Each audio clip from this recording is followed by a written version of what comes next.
Lagi rem utas, normalisasi, STOP ngasih duit ke ortu kalau duit lo masih pas-pasan.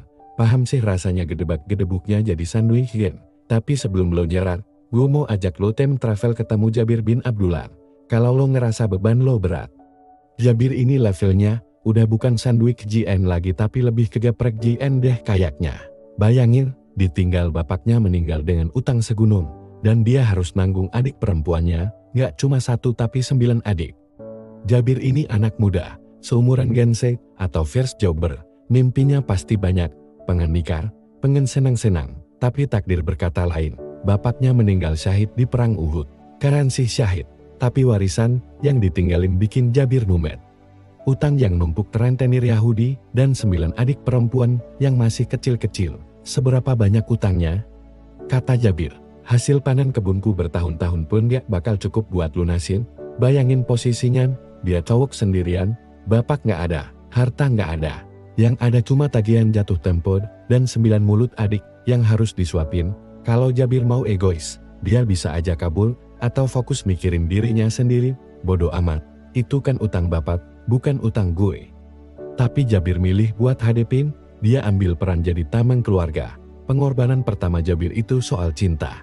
Sebagai anak muda, wajar dong dia pengen punya istri yang fresh, gadis, cantik, bisa diajak main-main, tapi Jabir sadar, dia bawa gerbong 9 adik perempuan yang butuh sosok ibu.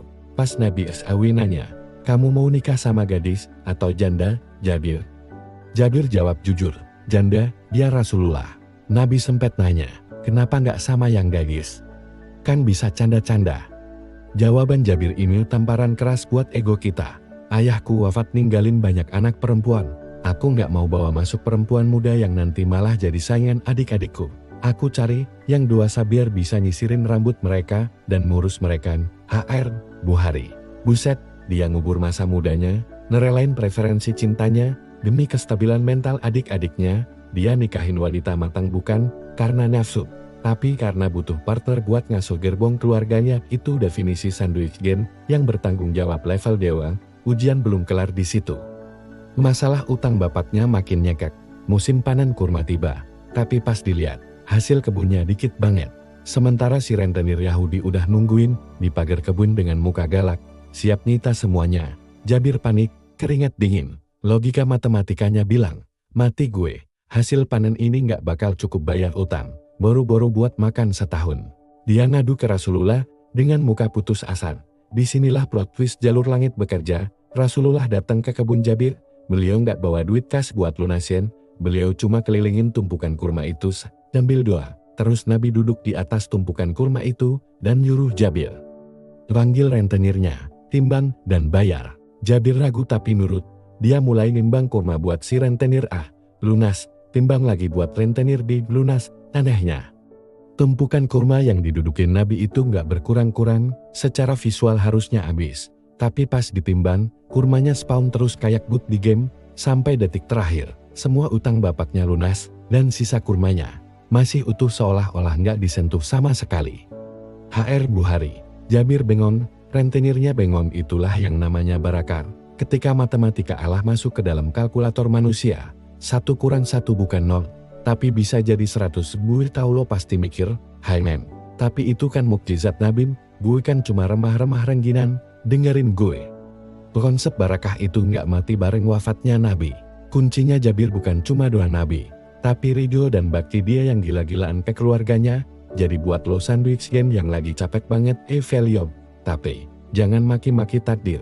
Jangan nyumpahin orang tua. Gue tahu berat, gue tahu lo pengen teriak.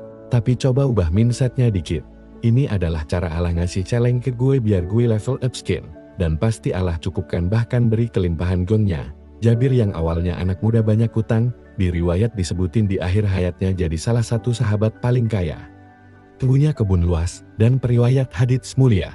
Bakti itu investasi jangka panjang. Dividennya dibayar kontan di dunia, dan akhirat. Cerita ini bukan pembenaran buat orang tua untuk semena-mena jadiin anak sapi perah ya. Rantai sandwich gen yang toksik harus putus di generasi kita. Siapin dana pensiun lo. Jangan sampai anak lo nanti ngerasain sesak napas kayak yang lo rasain sekarang. Buat lo yang lagi berjuang ngelunasin utang keluarga atau jadi tulang punggung keluarga besar, big out. BTW, Ada yang pernah ngalamin rezeki nggak masuk akal pas bantu ortu kayak Jabir nggak? Gue Kisan, lagi seneng unboxing sirat dan kurang stories relatable Gen Z, follow gue buat next stories ya.